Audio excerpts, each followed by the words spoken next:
Welcome to Focus Today. I'm your host, Perry Atkinson, and earlier our own Steve Johnson had a chance to talk to Pastor Chinchen.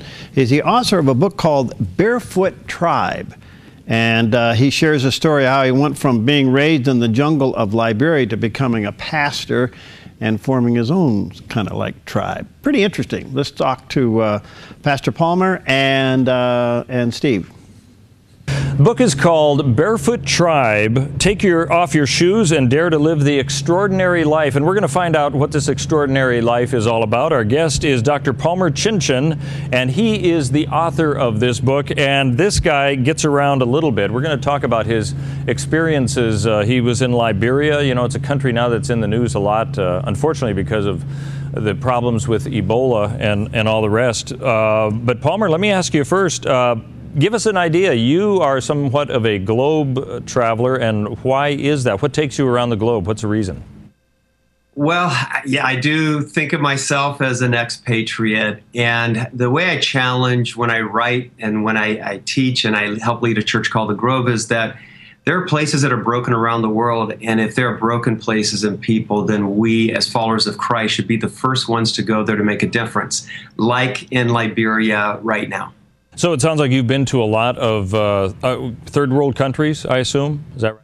I spent quite a bit of time recently in Haiti because of the earthquake. I've been spent a good amount of time in Cuba, and then Thailand recently because we're trying to promote becoming modern-day abolitionists. But my home, really growing up, and for about half my life, I spent in Liberia and in Africa.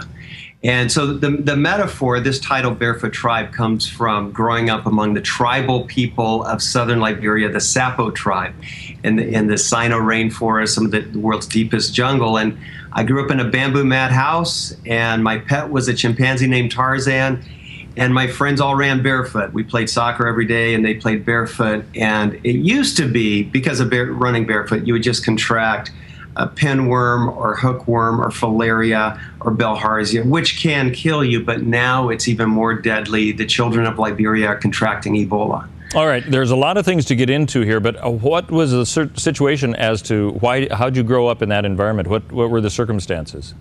Well, my father started out as a jungle missionary training pastors in the bush, and then after 7 years in the jungle, he decided the greatest difference he could make is through higher education. So my father, Dr. Jack Chinchen, founded a Christian college in Liberia, African Bible College, and then Malawi, and now Uganda. And I think making a difference through education is one of the greatest things that's happening on the continent right now. Well, let's talk a little bit about this living the extraordinary life that you are daring people to do. What is this about? What extraordinary life are you trying to get people to embrace? Well, I feel like there is a tribe, to use, you hear like Seth Godin in the business world using that language, but there's a tribe of Christ followers who are pooling their resources and their best abilities, and they're collaborating to make a difference in the most desperate places in this world. And so Barefoot Tribe is a challenge to the church, at least the kind of church I grew up in, that was a little dispassionate toward broken neighborhoods and blighted inner city slums and shanty towns and villages. And today, you know, this next generation Christian is living differently. They care about those things. They see that we are connected through technology, social media to the rest of the world. And when they're hurting people in Haiti or in Liberia, they want to make a difference. And so I say, join this tribe, because together with a massive tribe, we can make real change. Yeah. Can I read you that? Oh, I'm sorry. No, go Steve. ahead. Go ahead. What were you saying? Can I read you the challenge that I open with? It's a manifesto in Barefoot Tribe. Yeah, sure. Go ahead. Okay, and this kind of will give your listeners and watchers an understanding on Dove of what this is about. But in Barefoot Tribe, I open with this: we will stop injustice. We will embrace people of every race, nationality, and background. We will become social entrepreneurs and empower fair trade.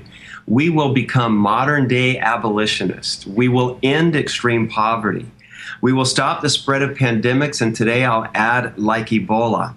We will put down our weapons and promote peace. We will live simply. We will create more art and make the world beautiful. And we will love like Christ always. So that kind of is the heart, the passions behind Barefoot Tribe. You know, and I can see somebody could go to a third world country, or they could do this in their own neighborhood. I mean, you're not necessarily telling people you have to go halfway across the world. This is something that everything you mentioned could be done in our own communities, right? And that's the challenge. It starts, if what we do globally is going to be legitimate, it starts in our neighborhood with our next door neighbor, and then it starts in our own. Every town in America and city has its own blighted neighborhood and inner city slum, and it starts with you being Christ there. We challenge our people at the Grove to live on mission, and this next generation is living that way. And I'm saying to the rest of us, it's time for us to join this tribe. All right, Palmer Chinchen is our guest. He's the author of a book called Barefoot Tribe. We're talking about how you can live this extraordinary life that he's unfolding before us, and maybe you have thought of before, but you thought, well, is that something I can do? You know, let me give you kind of, I don't think it's a stereotype. I think it was actually pretty accurate. We think of missionaries of old where you would have somebody who'd come in and they would show you slides, if people can think back that far, and they would tell you, here I am with a tribe of whatever it is in this far-off country you may not have heard of before, and here I am doing stuff. And then people would look at it and say, wow, isn't that great that they are doing those things? But there wasn't that personal connection. I've noticed that even since, for example, the Haiti problems down there that started so many years ago with the devastating earthquakes and all, that there are people in their 20s who would say, you know, I'm just going. Now, it may not have been that well advised because I'm not sure that they knew what they were going to do. Some of them that I know of got as far as the Dominican Republic and they couldn't get into Haiti itself. But the passion was certainly there to do it. Are you finding that this is, the message you have is a generational thing? It probably has no problem reaching younger people, but maybe older people are not thinking of themselves as doing what you are talking about, perhaps? And you've hit the nail on the head, Steve, because, and Haiti's a great example. We had actors like Sean Penn down in Port-au-Prince with a shanty town he built, or a tent city for 40,000 people, and he's saying to the rest of us, get down here. And yes, you had the 20-something-year-olds getting on planes and doing whatever it took to get down there and help. And really, I challenge in Barefoot Tribe the dispassion of past generations who we just sometimes want to cut a check. And so today I say, God wants you to donate your life. And this next generation, the millennials that you're talking about, we can learn from them because they're following the call of Abraham. We read in Genesis 12, we read, he went, even though he didn't know where he was going, but he responded to the call of God. And this generation justice is how I term this next generation Christian, and I write about them. They actually want to make a difference in the places that are hurting. Can I give you an example of what we call Barefoot Sunday? Yeah. Steve, so it started a few years ago, and that's kind of in part where the title of the book comes from, Barefoot Tribe. I was taking shoes back to Liberia after the Civil War. At the same time, I was taking shoes to Haiti after the earthquake, because it's one of the most, one of the things people in poverty need most. I know that from my life in Africa. But pretty soon I ran out of shoes, so I told my church, the Grove, I said, I need all of your shoes too. And I said, so we're going to have a Barefoot Sunday. And on that day, I want you to come to church wearing your best and favorite shoes, and then go home barefoot and spend the rest of the day walking that way, so that you walk with the poor. And in many ways, the shoes are needed, and they're desperately needed, but in many ways it becomes a metaphor for how we have more than enough if we share our excess, and that we don't empathize enough with how 1.3 billion people live every day in extreme poverty. So my sons, when I got home, Steve, they said, that's the worst idea ever, Dad. No one's coming to church on that day. Oh, really? Yeah, they did. The good news is they were wrong. On Barefoot Sunday, our services were packed. People left over 2,000 pairs of shoes. My wife, that was worried, she said, it's a record high, 107 degrees today in Phoenix. And I said, good, people's feet will sizzle on the asphalt, and they'll remember what it's like. They'll feel what it's like to walk barefoot. And then, Steve, we shared those shoes, and next year they left 5,000. 2 years later, I took a shipping container of 12,000 pairs of shoes to Liberia. And then I put people on motorbikes and send them up jungle trails to share the shoes through pastors and village chiefs. And the love of God comes through that, and the compassion of Christ comes through that. You know, I'm not sure why your sons would have thought that was a bad idea. I thought that was a great idea. You know, and I can see where people would say, you know, I can do this. I might not be able to go to Liberia and know all the details of that, but I can certainly help out that way. And that's a pretty basic way of helping out. I mean, we're seeing right now, we're having fires just across the California border in Weed, where there's a person who started their Facebook page and saying, hey, they just need the basic necessities. Let's meet that need. And I'm thinking, do we make some of these things too complicated as to how we can help somebody somewhere else? And that's a great way to think about it. And that's one of my first challenges in Barefoot Tribe, is that with your one life, this very important life that God has given you, He wants you to make a difference. And the problems in this world are not too great for solving. And if all of us collaborate, and that's why I use the metaphor of a tribe, we can make real change. And right now in Liberia, for example, Steve, just yesterday, I got a heartbreaking note from a really good friend of mine, a pastor in Ventana, Liberia, saying, Palmer, Ebola is spreading in the outhouses. He said, I have a woman in my church that was caring for, sharing a house with a woman who was sick, and because they shared a toilet, she's going to the outhouse in flip-flops or barefoot. Now she has Ebola. And he said, so here's what he says. He says, I know you brought shoes before. Please send more shoes. And he's right. Something as simple as a pair of shoes helps curb. It's not the ultimate stop, but certainly among the tribal children who run barefoot and desperately need shoes, it helps curb the spread. Let me just ask you briefly, since you brought it up, how is the Ebola concern? And I know that we've said that we're going to send 3,000 soldiers over there from the United States to help out. How are the problems there impacting what you're trying to do in that country?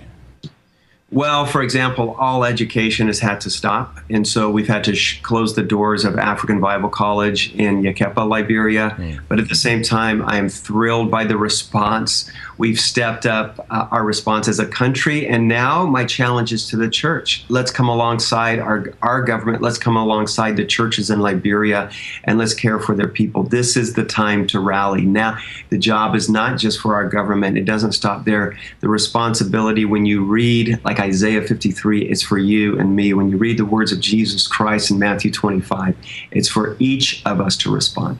Let me mention Dr. Palmer Chinchen, the author of Barefoot Tribe, Take Off Your Shoes and Dare to Live the Extraordinary Life. Thanks for being with us. I'll tell you what, when you make your plans and you're going to do more over there, would you let us know, and we can talk more about what your efforts are and maybe how we can help you? I love that. And if you would, please point your listeners and your viewers to barefoottribe.com, and I will keep everyone updated with what we're doing next. We're working on sending medical pods to Liberia to help house the sick and get them out of their homes safely. And so I'd love for any of your leaders or listeners or viewers to partner with us. Okay, and that again is barefoottribe.com, is that right? Right. All right, Palmer, thanks for being with us. It's excellent to share these passions. Steve, thank you for taking it to heart and sharing this message of Barefoot Tribe. All right, there you go. That'll do it. And coming up next, Dr. Joel Klein will be with us, and we're going to be talking about the connection between your spiritual health and your physical health. Yes, there is a connection. We'll be right back. Hi, I'm Paulina, and I work at theDove TV. Did you know that when you support theDove TV, you have a profound impact, not only in our community, but around the world? It's your continued support that takes the inspiration and hope in the programs we produce and makes them available to the thousands of people who are watching these videos online every week. Help bring encouragement and hope to our valley and beyond by making a secure online donation today at our website, thedove.us.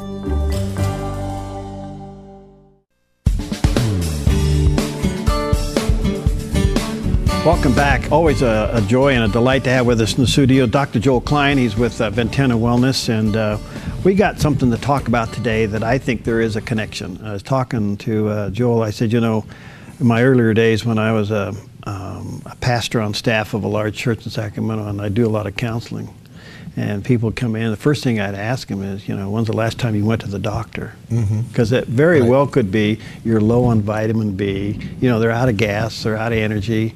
Everything's wrong, nothing's right, you know. Right. Well, I think, you know, and they want a quick prayer and have it all go away. Right. and it really, over the years, I've seen it work in both directions. Yeah. Certainly, one of my favorite areas is really how people's emotional health, what I like to call it psycho-spiritual, only because it rolls off the tongue better than spiritual, psychic, but that they're obviously completely entwined. And the issues that go on there clearly affecting physical health, and actually in my experience in very metaphorical ways that are in our language, as we call them figures of speech, but I think, they express real phenomenon. If you're having troubles with digestion, what are you stomaching in your life?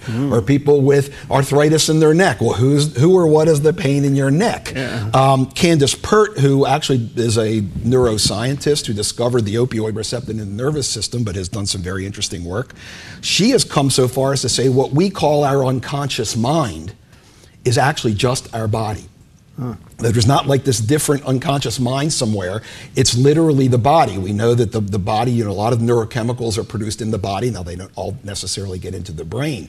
But I see these things all the time. So certainly the spiritual health showing up, or spiritual dis-ease showing up in the body as dis-ease or illness, and then the other way around. And this is something, the more I've worked with people, that when they're just physically not doing well, and let's say there's some issues in their life that they're having difficulty coping with, or they know the spiritual place to get to, but they just can't get there, and actually helping them physically, especially with fatigue issues and all that, when we work with people's digestion and their hormones and all that, and they feel physically better, they are much more able, the body now can support them in doing the spiritual work. So absolutely, it works So both what ways. you're saying is that there is a connection between your health and your spiritual health. Absolutely. Physical health and your spiritual health. I believe they are just flip sides of the same coin, actually, and our brains can't wrap them around that one as well. It's a holistic view. It's not as if like it's one affecting the other.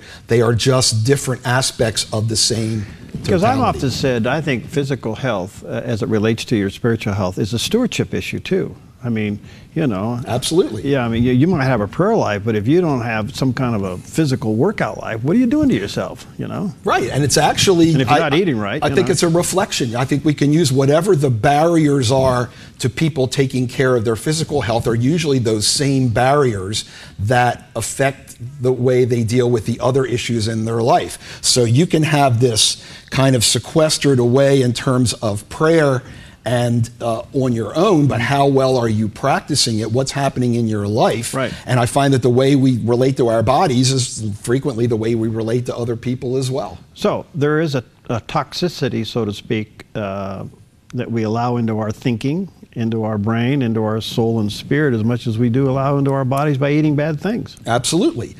By the same token, it's very interesting. Because people who eat bad things and do pretty well. Well, they live long too. Well, and I tell people it's really because they're obviously there are no guarantees. See, we all want the shortcut. How do I avoid? Yeah, right. As we know, that's not there. But that if people are happy, they tend to detoxify better. Right. So that's what's interesting. And I've had patients who thought it should be, well, I ate right and I did everything right, and yet they still got sick. And it's as if that's an affront. Like, I did everything right. This should not happen to me. And not necessarily, but the odds are better. Yeah. And certainly, I like even the saying from the Ayurvedic doctors in India, who will say, if you're unhappy, the most healthy diet will still get turned into toxins. Yeah. Okay. Now, that comes back to attitude. Right. And I've seen people go into bad health with a good attitude and come out okay. I've seen people go into bad health with a bad attitude and get worse. Right.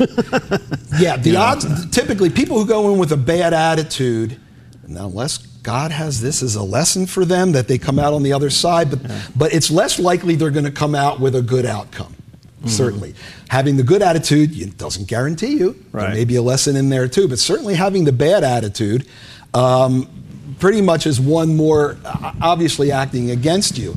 And we can even talk about this even biochemically and what happens with excessive secretions of stress hormones that literally cause the body to break down. That's what stress hormones do. They break us down in an effort to keep us going. And if those stress hormones are going all the time, you're not healing. So Joel, when do you say to a patient, you realize, wait a minute, there's something else going on here besides what I'm trying to treat you for physically? You ever just stop somebody and say, hey, wait a minute, what's going on in your life?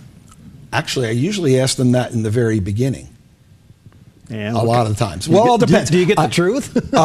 Sometimes I do, when they get that they're not going to get a judgmental lecture, that I'm actually going to hear them and see what's going on. I'll tell you, certainly every patient I come into who all of a sudden said, well, for the past 3 years, everything has gone downhill. So when did kind of all this start? Well, it started around this time. What was going on in your life in the 6 to 12 months before all this started? Oh my God, there was always there's a story of a stress or something else, yes, that happened with that. So for those patients, I'm exploring it in the beginning. For other patients, no, I'm not exploring it unless, yes, we're coming up against a wall, or like I can have an intuitive feel of there's something else going on here, and we'll also kind of feel out if there's an opening for me to explore that with the person or not. And I may, depending, I can feel out people pretty well, and I know folks that I can like go right in there, and other folks it's like I'll open the door just a little tiny bit and see if they bite or not. Yeah, you know, I just thinking here, sitting here and listening to you, and I thought, you know, maybe what I ought to do is a show sometime with you and Patrick Doyle, because he's dealing with the soul and the spirit, and you're dealing with the physical body, and at the same time, you're probably talking to the same person. I think we're dealing with health, and health encompasses all of it. Right. I'm more of an expert in dealing with the physical aspect of it, but I've learned a lot about how that is affected and how that relates to the spiritual aspect. So that comes back to the fact that we're living in a culture that is really, really stressed out. Right. I mean, let's face it. I mean, life is crazy. It is extremely difficult. Yeah. It really takes a conscious effort to carve out your space into that, because if you buy into the mass thinking and what's happening with that, you will get pulled right along and right down the tube with it. Where does, and Patrick will tell you that there's only two things that's going to make you change, inspiration or desperation. You're either going to be inspired to change or you're going to become desperate to change. Would you kind of agree with that? Absolutely. And I guess in my line of work, I usually see the latter more than the former, because the folks in the former just all get there and do it. The folks of me are like at their last, are desperate, and it's tricky. I don't want to completely remove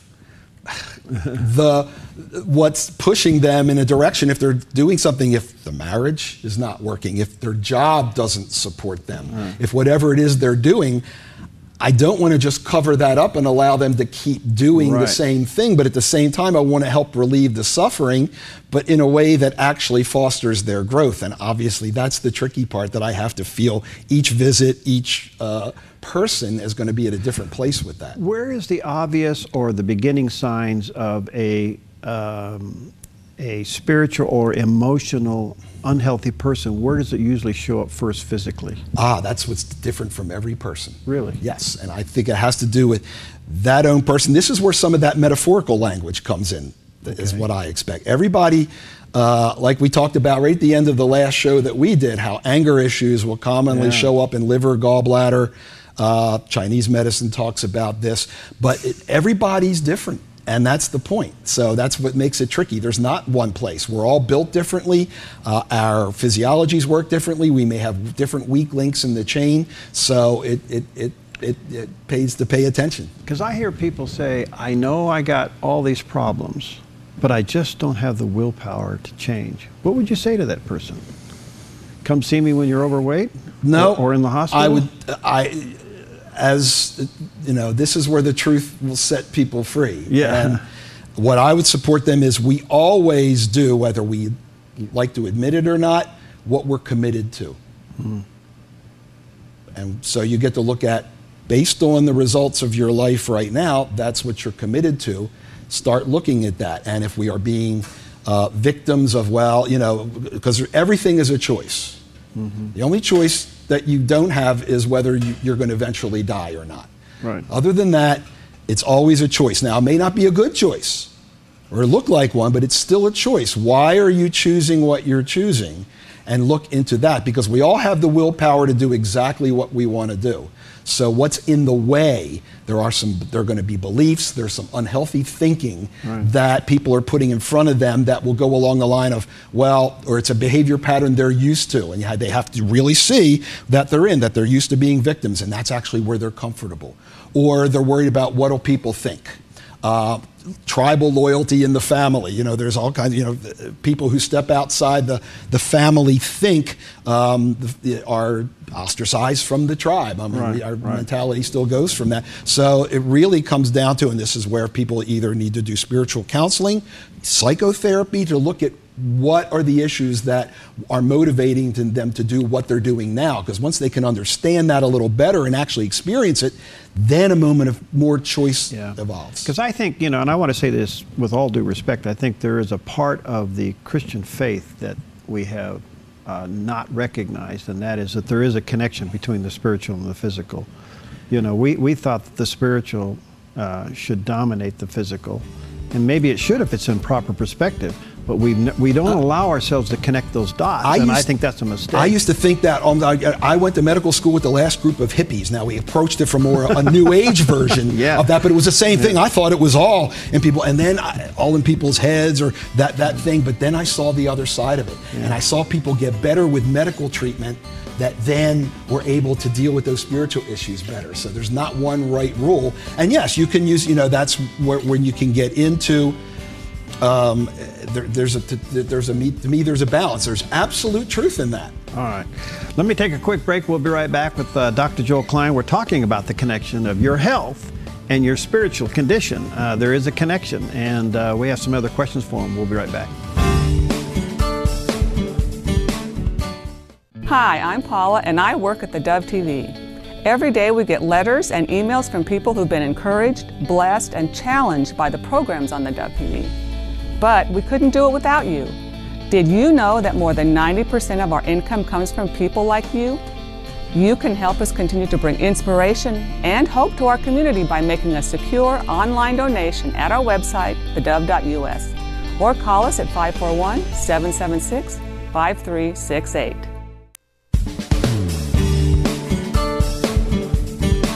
Okay, we're back with Dr. Joel Klein, and we're talking about the connection of your spiritual health and your physical health. And whether you like to admit it or not, there is a connection. And I can tell you, as a person who's done a lot of counseling in the past, pastoral counseling, lay counseling, I don't do it, a lot of it now. I give it to you and Patrick. But I give it more to Patrick. I do what I can. Yeah, but I really think in the future I will do a show with the two of you, because I think it would be really a tremendous benefit to see the connection, because Patrick will sit here and tell you that a lot of the stuff he does as a counselor is directly connected to their physical health. Yep. I mean, there is a huge connection. Yes, and a lot of what I do to their physical is directly due to their spiritual, mental and spiritual health. Yeah, absolutely. So there is a stress there. Okay, such things as emotions, anger, stress, addictions. I mean, they all connect, don't they? All these things. The whole word, I would like to, unfortunately, it was helpful when it was coined, but I find it useful because now we get to use this word stress and we don't have to look at what is that. Yeah. What are we calling stress? In my experience is most stress comes from either anger or fear, and actually maybe fear is the root of all of it, but it's one of those two that's going to predominate. So again, what are we taking? Where's the ego involved? What are we taking personally? And then also, and yes, fear has to do with surrender, and that would be the ultimate spiritual challenge. But all those hormones that are secreted there absolutely have deleterious longer-term effects. They were meant to save us in the short run from an acute danger, but when constantly secreted over time, break down and accelerate the body, accelerate aging, all these different problems. Have you ever told somebody chill out, take a walk, cool off? Not quite like that, because I've lived this, so I know it's not that easy. You really have to approach, and people, again, if you're going to have a useful, because quite frankly with that, if somebody is also, if they're already shame-based, which a lot of people have been shamed, and you go, you're wrong, you need to do something else. All you've done is give them more shame. Okay. So if anything, I give them the opposite and try to give them more permission to be who they are, but then look at what would support them and permission to ask for what it is they need, because most of the time they're used to subjecting or submitting, but deep down maybe resenting it and looking forward about drawing healthy boundaries. Joel, you really touched a nerve there. Permission to be who they are. Wow, because a part of what Patrick will deal with is, and it's almost an oxymoron, and it's called spiritual guilt, because God doesn't judge. God doesn't put guilt on people. God loves people. But we have this tendency to put guilt. We shouldn't be this way because God doesn't want us that way. Well, the difference can be dependent between, my wife has pointed this out to me, guilt and shame. Mm-hmm. Guilt can be positive. It can move us into, that wasn't the right thing to do, versus shame that it actually reflects on who we are, and that who we are as a person is inadequate or wrong and all that. That, I think, is the key difference. Wow. Because the shame one obviously goes extremely deep. I come back to the permission part. That's really, Sure. you really touched a nerve there. Well, I've lived this in my own life, believe me, and struggle with it still every day. Really? Oh, absolutely. Okay. I was, if you look at it, I was always been a very sensitive but temperamental as a child. And somewhere around the age of 5, I got the message that was wrong. But I never really stopped being it. So there's still this, it's wrong for me to be sensitive, it's wrong for me to be over, I get a little temperamental, and these things that happen, and it's a daily forgiveness and allowing myself. It's been a lifelong journey for me in that, and those kind of things have shown up in my health. I can tell you during a time, maybe I touched on this last time, during the probably most difficult year of my life, when I was stuffing a lot of anger, but going along with what I felt like I had to do, but I was being angry and resentful about it, and actually was diagnosed with ulcerative colitis at that point. I was actually bleeding from my rectum, and but it was all anger. And actually who took care of it was a friend of mine who's a healer in Colorado, who's one of the more gifted people around. And she'll tell you, I'm not a healer, I'm a facilitator. He's the healer, and we're just working through. And we actually worked. This was about the liver and gallbladder. During a session with her, it was burning hot right here. And she does her little maneuver here, pulling the heat out, and my bleeding stopped the next day. And a week later, I get the colonoscopy, and the gastroenterologist comes in and goes, yeah, you got ulcerative colitis changes from your sigmoid all the way down. Oh, isn't that nice? But it was already better, and I knew the emotional connection. So what did that teach you? What did that tell you? Well, that's a signal for me. It's that when I get too much into I get my own victimization and martyrdom, and that is a behavioral pattern for me. And when I get too locked into it, so I'll get inflammation. It will show up in my in my bowel habits. It's actually an interesting common theme in my family, from my grandmother to my mother, my brother. Like you said, where does it show up in the body? In our family, it shows up in the bowel. Yeah. Interesting, at least on that side. Other people may get migraine headaches.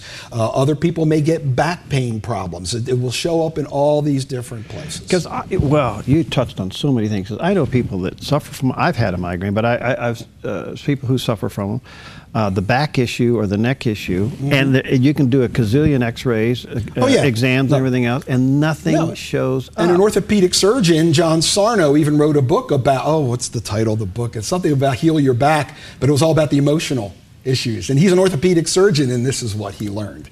And again, in the metaphorical sense, I find people commonly with low back pain don't feel supported in their lives. So how does that show up metaphorically in their body? The place of greatest support for them is weak. So these things can be keys to what's going on in my life that might be reflecting here. And again, you can't lay these on people, but there are patterns that seem to show up over and over and over. Where does prayer come in? How do you see that working? Prayer to me comes in more in the affirmation or the opening up of the realization and the knowledge of what is happening, where is this coming from, and what do I need to do about it. Okay. Just for, but you know, to me, I'm praying for wisdom. You used the word earlier, surrender. Right. So I mean, you're surrendering. Surrender, absolutely. To what God, you know, yeah. but first we need. My opinion is we have to become aware of what it is that we need to surrender to. Okay, that and what it is you're surrendering of. Right. Okay. Well, yes. Either way. Exactly. Okay. So more. So what? Yeah. And yeah. where does the holding on come from? Right. Why am I holding on? What is the fear? Or whatever? Why do we hold on? Why do we hold on to something that we know that's hurting us? Fear for not knowing what the other side is? And also, the psychologists will tell us there's also something that we get out of it as well, and Control? that's the real hard. Well, whatever. It becomes a way. If it's a way of manipulating, a way of avoiding responsibility, it gets us out of things that we don't want to do. So, in psychology, it's called secondary gain. And again, to me, that's where the awareness comes in. And then once the awareness is there, I see prayer as a way of shifting. That's there. Here's where I need to shift. Here's where I need to shift, and that's, you know, takes endless practice, because these things are literally ingrained in our brain circuits over time. And I think the other part of this, it goes to where you all are there at Ventana Wellness, is that you'll go first to the natural resources before you go to the chemical resources. I will go to what the appropriate tool is. Yeah. I tell people, if you're drowning, I don't have time for swimming lessons. Yeah, okay. So I better throw you the life preserver. Yeah, right. So if somebody's blood pressure is 240 over 140, I'm not going to send them out with magnesium pills. I better get them on something before they blow a gasket. Yeah. But yes, I always want to look at what's the best tool for the job, both short term and long term, and how do we make you healthier, so if we do have to use medications, do the best we can. There's no guarantee of seeing what we can do from the natural side of diet and stress and supplements and things to make the medications less necessary over time. This is absolutely fascinating, Joel, because I think that a lot of our spiritual health has to do with our physical health. It's amazing as being a pastor in the past, and you're praying with people and you're consulting people, a lot of it has to do with physical conditions, you know, and I thought, well, and again, they get angry with God because he doesn't heal them. Well, wait a minute, time out. Maybe it's because you didn't take care of yourself. Or maybe there's a lesson in this for you, is why God gave it to you in the first place, and what's the lesson that you're supposed to be learning from this? Yeah, that doesn't cross theologically with some people, but it's I understand. Truth. I understand. Yeah, and at the least, I certainly am I'm not the theological expert to get into that, but to me, that's not something that you lay on someone, but there's an opportunity there. Yeah. You don't automatically go there, but to, open up. Is there? I'm not. Somebody said no. I'm not getting anything there. Yeah. And other people can open up their lives. They realize the pain in their back was something what they were holding against their mother, or these things. It's not for everyone, but that's the thing. If there was one right way to do it, this job would be a whole lot easier. Well, folks, it's bigger than a 2-segment program here, but VentanaWellness.com is the website. Dr. Joel Klein, physician there, and if you're looking for a good doctor, here's one right here, and you can call Ventana Wellness or go online at VentanaWellness.com. Fascinating. Would you be open to doing a show with Patrick? I could do these all day long. Yeah. So we could keep. Yeah. If you would, we want to keep pursuing this avenue for. I think it would be a hoot, because I think there's some real. You told me like with Patrick? Yeah. Love to. Sure. Yeah. Yeah. I think we ought to do it. Yeah. Hey, Merry Christmas to you. Merry Christmas. Bless you, everyone out there. Okay. We'll do it again soon. Have fun. All right. We'll be right back. Hi, I'm Daniel and I work at theDove TV. You know, compared to Portland, Seattle, and LA, Medford might be considered a small market, but at theDove, we're excited about the opportunity to make a big impact right here in our community. And you help make that happen. Did you know that more than 90% of our income comes from people like you? You can help us now by making a secure online donation at our website, thedove.us, or by phoning 541-776-5368.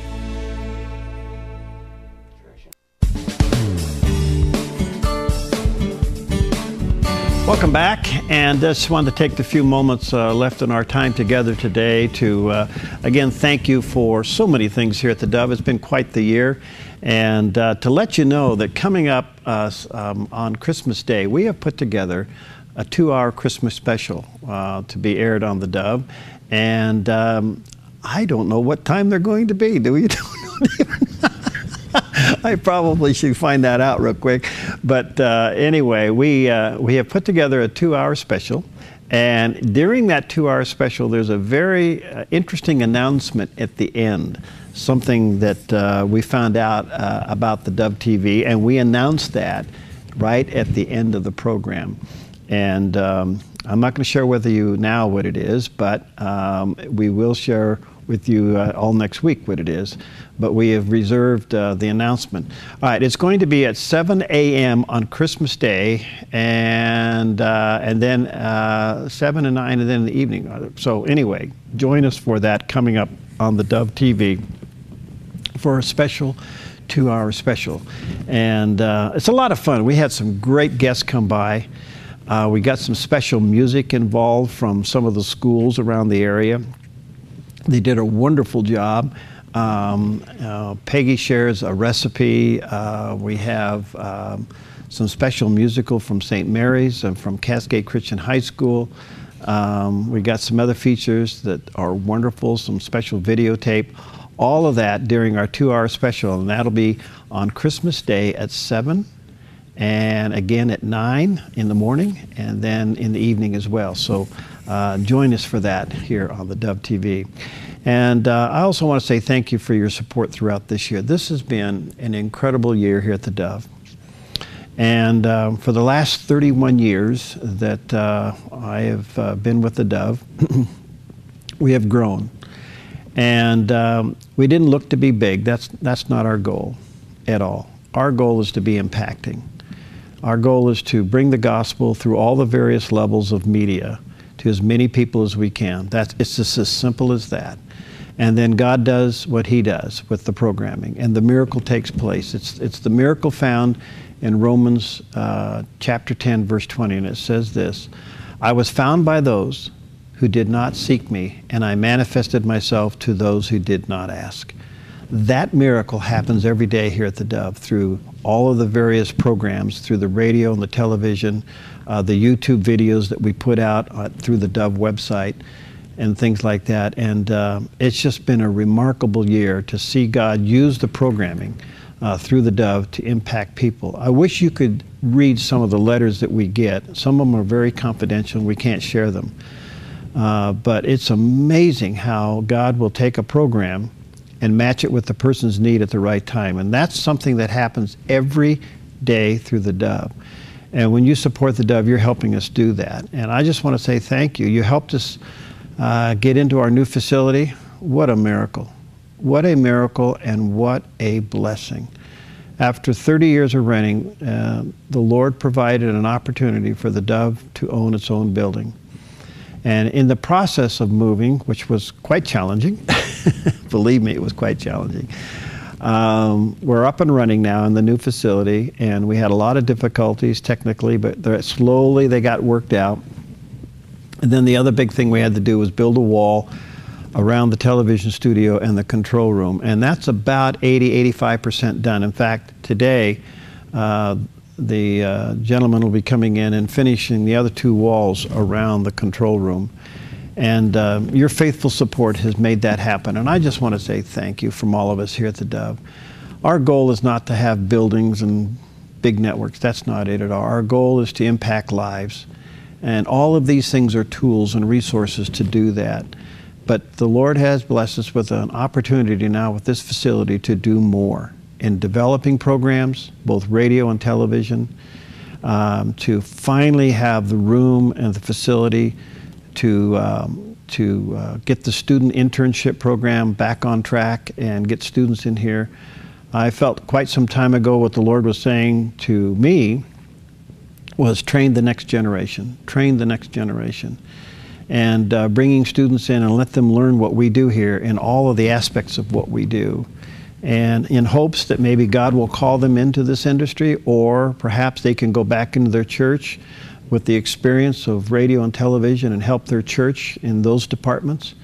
Or maybe just go off and get into some of the secular networks as a believer and work there. But we feel very passionate about getting students in here and training them and letting them do what we do every day. But if you want to see what God can do with a little and turn it into much, The Dove is a living example of that. We will be having an open house. A lot of folks want to know when. We really don't know, but it'll probably be sometime in January. And the reason we haven't set the date yet, because we wanted to get this done. The facility around is completed, and that should be done within the next couple of weeks or so. So right after that, we'll be announcing an open house, and you can come and see what the Lord is doing. But thank you for your faithful support. About 86% of the Dove's revenue income is from listeners and viewers. It just doesn't happen any other way. We don't have any big endowments or grants or anything like that. It's just been done by the faithfulness of listeners and supporters who believe in the mission of the Dove. And it's just been remarkable. So if you've been praying about a year-end gift, thank you. We can certainly use it, believe me. We can, because there's a lot going on here. But as I said, and I mean this sincerely, please don't take from your church. Your responsibility is there first. And don't take from any other ministry that the Lord has you involved in. And there are a lot of worthy ministries and outreaches that deserve your support. And we really feel that a big part of the Dove's mission is to come alongside some of these ministries and help them get the word out as to what they do, and to help them with the support in what they do. And so if the Lord has you involved in one of those other ministries, whether it's the Hearts with the Mission or the Youth for Christ or Campus Life, or it could be one of the pregnancy centers, both in Medford and Grants Pass, and the list goes on and on. Forgive me if I didn't announce them all, but you support them first. But if the Lord is leading you to support the Dove, then pray about it. We certainly could use the year-end support as well to help us end the year with all the bills paid and things on top. The future is incredible. The future is bright. There's some great opportunities in front of the Dove to be on other stations, to be on other frequencies. Some people are coming to us now and saying, how can we get your programming and things like that?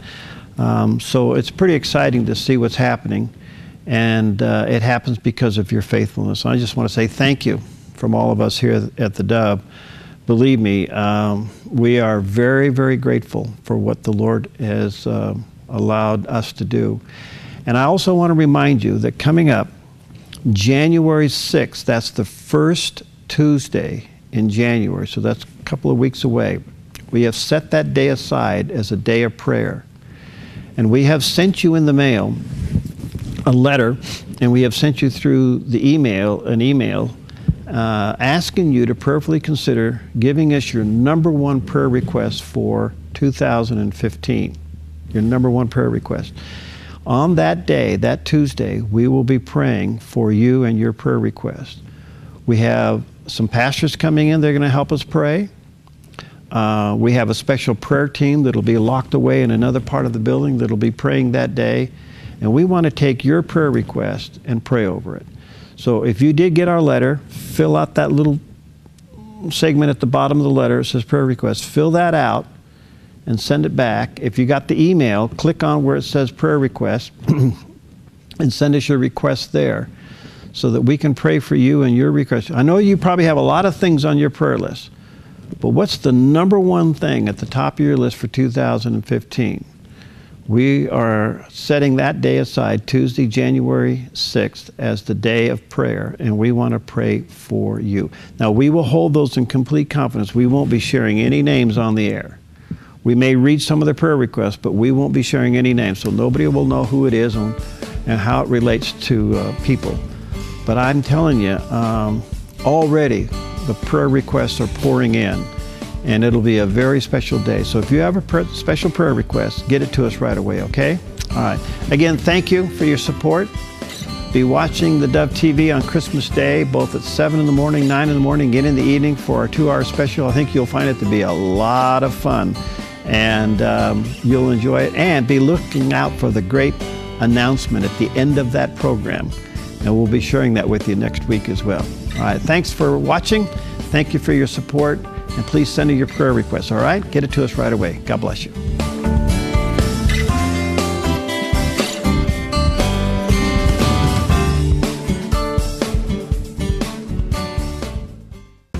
Hi, I'm Jim and I work at theDove TV. Every weekday between 6 and 8 a.m., our award-winning news and sports team bring you the best morning show around. It's live, it's honest, and it's a whole lot of fun. And you help make it happen. Did you know that more than 90% of our income comes from people like you? You can help us continue to air local programs that share your voice by making a secure online donation at our website, thedove.us.